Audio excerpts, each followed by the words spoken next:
And so I would say first and foremost, just investing in building a company that lives by a purpose and a value. I forgot who it was. I'm going blank on the CEO, but his whole concept was find really great people and leave them alone and make sure that they believe in your mission and vision. And in the whole concept of this, Richard Branson, doggone it, I should have known that. Richard Branson was like, you want to know the secret to success? He's like, find people that believe in your mission and vision that are really A players, and then leave them the crap alone, basically. you know, and I just thought that was so awesome. And so, I think it really does start with culture. I mean, I'm a huge fan. You look at Peter Drucker, what he said, like culture eats strategy for breakfast. And then Pat Lencioni, organizational health trumps organizational intelligence any day of the week. And so I have always put a big focus, and our leadership team has always put a big focus on culture. And what you start to realize is you can't create culture. Culture is an artifact. It's a byproduct of what you believe in and the things that you make important. Welcome to Grow Think Tank. This is the one and only place where you will get insight from the founders and the CEOs of the fastest growing privately held companies. I am the host. My name is Gene Hammett. I help leaders and their teams navigate the defining moments of their growth. Are you ready to grow? Today we talk about finding talent that are aligned with your values. I really believe that every employee that you're inviting to come on the journey with you shouldn't just be someone that can get the work done, shouldn't just be someone who's talented, shouldn't be someone who has skills that you're looking for. They should be aligned with your values. And finding talent is one of the most critical aspects to you growing your company. You want A players, in my opinion, B players, C players, they attract more of the same. A players really do have a higher standard for the quality of work and the care that they put into results and the attention they give clients. And that was what's important to me, probably is to you as well. So today we talk about finding talent that are aligned with your values. My job here is to have the best interview possible with our special guest, and it is Travis McAshan. He is the founder of Glide Design. They've been on the Inc. list recently, and they have 20 employees, but there's a lot of interesting things that are going on inside the company that make this a place that is a magnet for talent. So finding talent requires you to be attracted, or people to be attracted to you, I should say. And that is really the core of this. How do you organize your business so that you attract the right talent? All that unpacked in today with Travis. My job is to help you be the best leader you can be. Now, if you feel like there's something standing your way, you're not quite sure what it is, you can't put your finger on it, I urge you to take a moment and ask yourself, can you do this alone? Can you figure it out? And if you can, go for it. If you're having some trouble, you're not sure where to start, you're not sure what is exactly in the way, then I have these conversations with you about where you are with your growth and your leadership. There's a lot of different tools I can use. I give them to you openly and freely because I really want to make sure that I make a difference in this world, and I really want to help you not be stuck. So if you're curious about that, just go to genehammett.com, schedule your call today. Now, here's the interview with Travis. Hey, Travis, how are you? I'm doing great. Thank you, Gene. We're going to have a great conversation about finding talent that aligns with your values, but I'd love for you to tell us about Glide Design.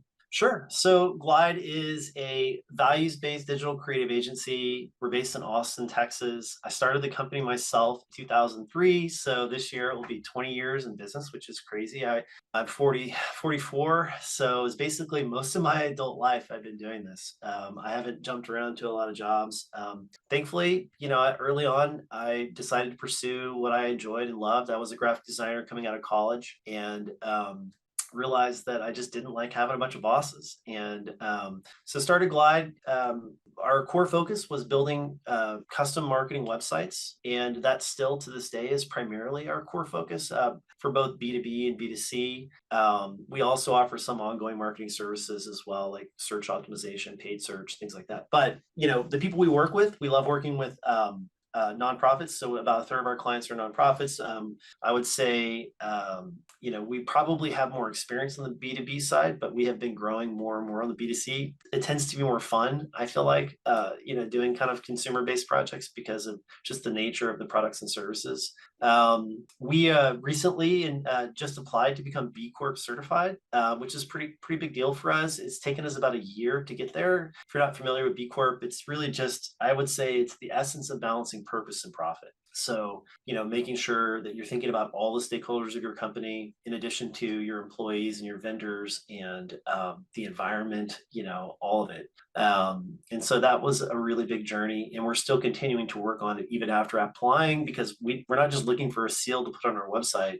We really just want to operate our company in the best possible way, that takes into mind just every aspect of how we treat people, things like that. So that's Glide in a nutshell, I suppose. You threw that out there very quickly. Value-based creative agency. What does value-based mean? I think that we just really didn't want to get on the bandwagon of saying we're mission driven or like purpose led, even though we're both of those things. We are mission driven, we are purpose led. I would probably say purpose led even more so than anything, but we tend to lean on that values based because it's just different, and we tend to be different. I think in a sea of marketing agencies, we're a little bit of an anomaly.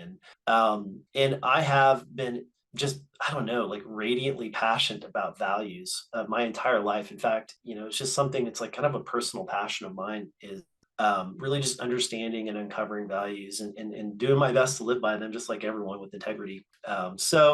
So yeah, just really trying to embody the core values of the company and align with folks at Glide and with our clients that also do as well. We're going to come back to that comment you threw out there about radiantly passionate about values, but I want to start with the real reason why we're here is talk about finding talent. So I know in the marketing world, it changes very quickly. You need special skills with things. You need people that are creative. You can also train some of this stuff. But when you think about finding talent as your company's grown, what do you actually do, or what are the strategies? Man, I think that there's a little bit of the law of statistics, right? Which is like, if you have enough opportunities, you're going to kind of find some of those people, but that's really not too big of an insight. So, but I would say we've gotten a lot of really great folks that have come and found us by creating a company that people would want to work at. And so I would say first and foremost, just investing in building a company that lives by a purpose and a value. I forgot who it was. I'm going blank on the CEO, but it was, his whole concept was find really great people and leave them alone and make sure that they believe in your mission and vision. And in the whole concept of this, Richard Branson, doggone it, I should have known that. Richard Branson was like, you want to know the secret to success? He's like, find people that believe in your mission and vision that are really A players, and then leave them the crap alone, basically. And I just thought that was so awesome. And so, I think it really does start with culture. I mean, I'm a huge fan. You look at Peter Drucker, what he said, like culture eats strategy for breakfast. And then Pat Lencioni, organizational health trumps organizational intelligence any day of the week. And so I have always put a big focus, and our leadership team has always put a big focus on culture. And what you start to realize is you can't create culture. Culture is an artifact. It's a byproduct of what you believe in and the things that you make important. So, if you say our team health is important, and then you make people work 80 hours a week, then your team health is not important. So making money is important. And so you have to find that balance. So I think that we're not perfect. We are always constantly in a course correction of trying to, iterate Glide into a place that people would love to work. So I would say that would be first and foremost. My first thought when you said that, Travis, was, it's been a long time since I've been in the dating pool. I've been married for over 20 years. So that gives you an idea. But you were always working on yourself to put your best foot forward, right? It still goes on today. So don't anyone send me hate mail on this. As a husband, I'm working hard to keep that. But you are trying to stay in shape. You're trying to do all the things. And that's what you described. Be the company that people are looking for. Do you see the similarities there? 100%. Well, one good example was I just took my wife on a getaway just last week for spring break.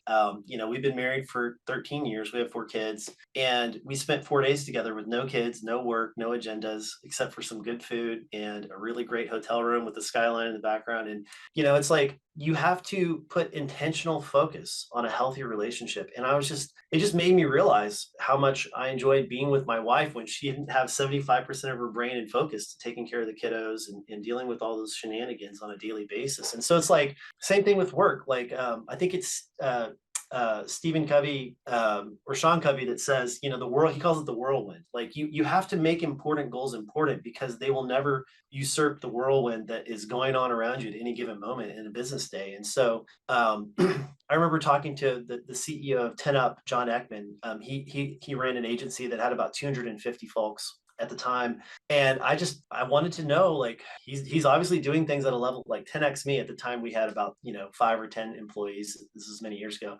And and I just like, he goes, basically they were a remote agency and we were also a remote agency. And I said, well, how do you create culture in a remote agency? And he said, I loved his answer. It was like, he said, do you think just because you have an office with cubicles, you're going to have a culture? And I said, no, like, I understood that, but I didn't put two and two together, that culture is the byproduct of being intentional, a healthy culture. And so whether you are physically present or whether you're not physically present, having a healthy work culture is all about what you make important. And so, yeah, the answer to your question is, if you make it important and you think about it all the time, then it will likely transpire.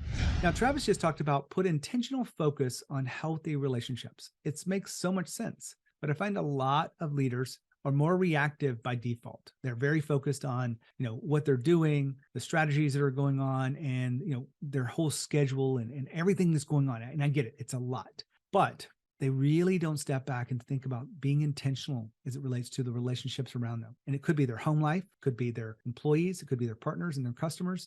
Be intentional means, planning in advance, be proactive even.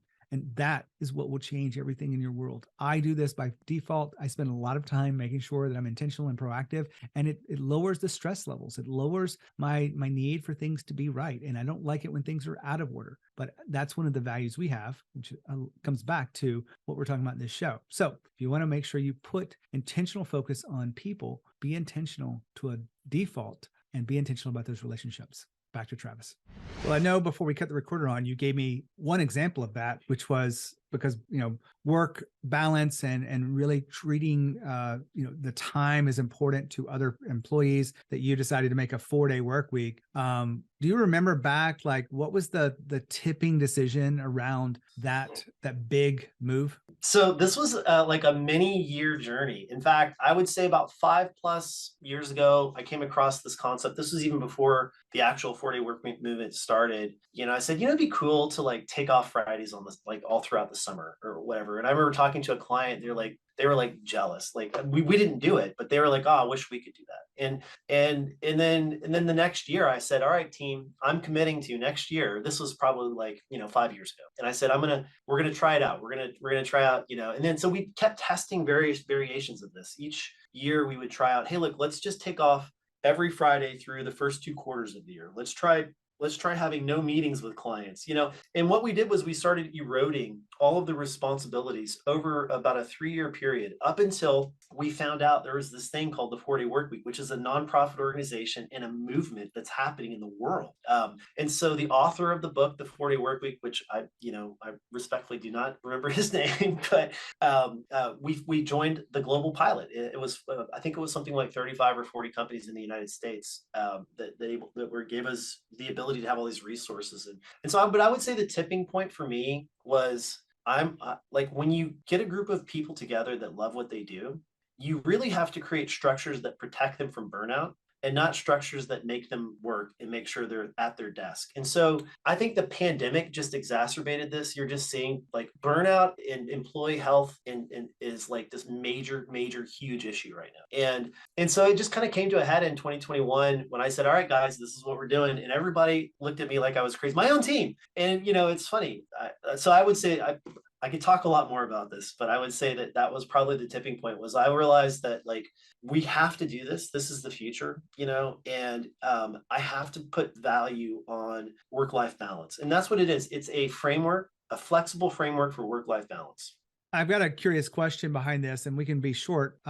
Is this everyone gets off on the same day per week, or is it you choose your day and we work around that? So there's no right or wrong way to do this. The 4-day work week pillars are 80, 100, 80, 100. So you get 100% of the pay for 80% of the time for 100% of the productivity. So the idea is that, the guy that wrote the book and kind of came up with this idea and really kind of pushed it forward, just said, the average worker in America, really has a certain level of productivity or utilization, and it's far less than 40 hours per week. So why not just give them that extra day off and then ask them to be more productive in the time that remains? So the answer to your question is, for us, we decided to go ahead and make that the same for everyone. Now it does become difficult because at Glide, we do have like a support desk and we want to be available to our clients. One of our core values is delivering faithfully. So we would never choose this framework that would violate a core value. And so for our support staff, they do work over, and some of those are on a contract basis. And so the 4-day work week doesn't apply to them. We did recently hire an employee who was full-time, and she chose, according to our value of delivering faithfully, to not work the 4-day work week so that she could deliver faithfully to her clients, even though we wanted her to. She refused to take off that day. So we were very impressed, with that commitment to our clients. So, but I do think that, we were in this pilot and we were having conversations and we were going to meetings and people were asking questions. How do we do this? Because everybody's just figuring it out together, because it is just like we're pioneers. And people were like, what if someone's sick? What if you have a Monday holiday? Like, I mean, there's just so many we haven't quite figured it out yet scenarios. So, but that's a great question. I want to switch gears a little bit here, and really is just to flesh this out a little bit more. You talked about you being the company that people are attracted to. What do you think of the other two things besides probably this 4-day work week that you feel like people are attracted to when you're doing the interviews? You've got a talented A player in front of you. What are they attracted to in your business?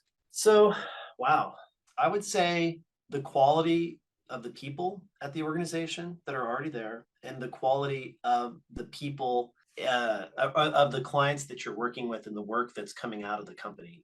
So my personal wise, to work with great people, for great people, to do meaningful work that makes a difference. And so, I think that, the second reason would be that they come and they see, it's kind of like the law of the lid, John Maxwell, like, you're only going to follow someone who's a number higher than you, right? So you want to follow people that are really doing what you want to be doing. And so I think in addition to being the kind of place that people want to work, which is kind of an encapsulating goal, one of those is having the talent density being very high, right? So Reed Hastings of Netflix wrote No Rules Rules, and one of those concepts at Netflix was this concept of talent density. And so just maintaining an absolutely high talent density, and generally A players are going to want to work there. When you keep a bunch of B players around, what happens is the B players, they just ride, right? And the A players look around and say, well, they have two options. I can either underperform and be okay with this, or I'm going to leave. And so most true A players will leave because they can't abide by being in an environment where being a B player is okay. And so you just can't allow that to happen. We use EOS, Entrepreneurial Operating System, which has what's called the People Analyzer. The People Analyzer says, is this person matching all our core values at a very high level? And do they have what's called get it, want it, capacity for it, GWC? And GWC is hell yes on all three. So you have a leadership team looking at every single person at your company saying, hell yes, they have the capacity for it. Hell yes, they get it. Hell yes, they want it. And if you can't say that, then there's big problems. You need to evaluate if this person's right for your company. Can you up level them? Hopefully so. If you can't, that person might be right for another company. So that would probably be the second. And I do have a third. I thought of a third, but I want to stop talking for a second. Well, you can give me the third because now you've teased us.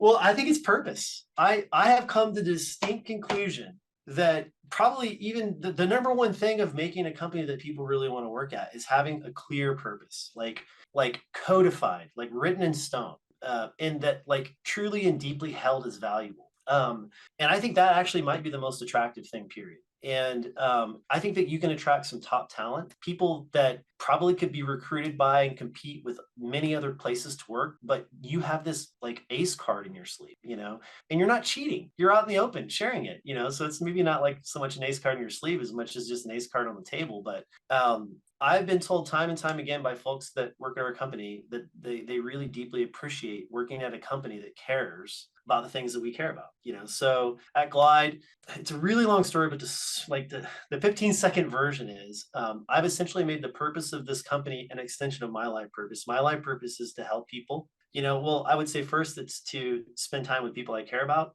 so having a work-life balance, but then two, to help people. And so I made the company purpose of Glide to help people who help others. And what we do by that is, can we make that statement more true every day than the day before? So when we're choosing what clients to work with, is this client really helping people truly, or are we having to rationalize that? And so, when you're looking at your body of work and they're choosing what agency to work for, and this other agency may be offering them more money, but we're over here trying to provide work-life balance and a deep, meaningful purpose.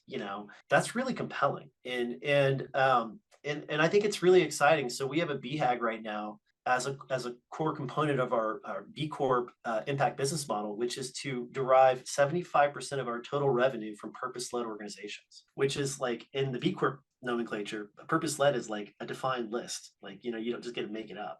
And that's a big, tall measure. We're at like 30% right now. We got a long way to go, but this is a 10-year target, so we have a BHAG of 10 years to achieve 75%. And the only reason we didn't make it 100% is because there's a lot of great companies out there that don't make this B Corp purpose-led list that we would love to work with. And so we want to leave some room for those folks, but that would probably be my third reason. And honestly, it probably should have been the first, but I didn't think of it. So Travis, well, I guided the conversation around the 4-day work week. So I told you I'd come back to this, radical focus on passion about values. Where did it come from? And then how would we see that it's a radical focus on values across your organization? Where did it come from? I would say, I recently heard The Strangest Secret by Earl Nightingale. You become what you think about most of the time. And, I don't know why I didn't hear that sooner, but, it started it all with the whole audiobook thing. But, I just think that values, like the more I've learned about values, the more I've learned that when you think about and you make your decisions by and you live by these, you live with peace of mind, you live with integrity, and you live with, I don't know, just like wholeness in your life, And so I've just realized that when I lived that way, I was happier. And, I am a workaholic. I am also pretty sure I'm ADD, although I've never been tested, but I've read a lot of books. And I can become very, very imbalanced. My family keeps me balanced because it forces me to leave my office. Otherwise, I'd probably work 7 days a week. And so I just think living by your values helps you make the right decisions in life. And so it just made a lot of sense to me to apply that to my business. And what is the compelling evidence? That's a great question. I would say the compelling evidence is that, we hire by, we reward by, we recognize by, and I guarantee you, if you were to poll our company, the statistical percentage of people that know all 4 of our core values is exceedingly high. And our values are not just words like, teamwork, they're concepts. The other thing is, they're not created. You don't create values, you uncover them. Every company, every human being has values. It's just whether you've uncovered them or not. And so the other thing is a lot of companies will have, 8 values. You can't have 8 values. It's impossible. Patrick Lencioni calls there's table stakes values like honesty. You can't say you have a value of honesty. Every company needs to be honest. Who wants to work with a dishonest company? Then you have aspirational values like, giving back. Great. Well, what if your company never gives back? That's an aspiration. That's not a value. A value is something that you would keep even if it's painful and it hurts. So, one example is we had a client and, it wasn't going well. And we realized this client was just not right for our company. He was being toxic and disrespectful to our teammates. And we decided to end the agreement with this client. And it was a tough choice because we have a pretty strong money back guarantee. And the client actually called out our core value of delivering faithfully because I don't feel like you're delivering faithfully to me. And I said, respectfully, I have to deliver faithfully to my team too. And we realized that the team was miserable, and according to our contract, it was, we were, in the right, obviously, in the grand scheme of things, but, so that was a really hard choice, so we're turning down revenue, we're turning down profitability. And ultimately in the client's eyes, they felt that we weren't delivering faithfully, but I had to look at our team and say, our people are our most important asset. And if our people are in a toxic environment, that cannot be, we can't sustain that. And so I don't know, maybe that's a rough choice to choose for a podcast. Because this is going out to a lot of people, but we love our clients. Delivering faithfully is our most externalized core value. The rest, I think, are more internal: building meaningful relationships, loving what you do, getting better every single day. These are our deeply held values. So I hope that answered the question. I'm writing a book about leadership stuff, and we talked about how do you discover your values. Wrote that last week, and then this week I'm writing how to live your values. And so you're touching on a lot of the things that are near and dear to me. So I appreciate you bringing them up. Travis, great conversation today talking about finding talent. And it really is something that I believe in. So thank you for being here. Well, thank you, Jane. I really appreciate it. And man, I hope that other folks that are on this journey find this information valuable. And yeah, if I had one piece of advice, or maybe for folks that are listening, that are trying to grow a fast growing company, start with purpose and make sure that purpose is deeply aligned with you as a leader, so that there's integrity and authenticity in that purpose. And then make sure that you uncover your values instead of trying to create them. And early on, it's tough because it's just you, but you still need to uncover them nonetheless. Great, fantastic interview with Travis. I love talking about values, and really the core of our company growth is the people, and finding the right talent and making sure you lead them well is our job as leaders. If you have any questions about this, if you want to partner with us in any way to develop the people around you, to develop you in your capacity to lead, make sure you reach out to genehammett.com and schedule your call today. And when you think of leadership and you think of Growth Think Tank. As always, lead with courage. We'll see you next time.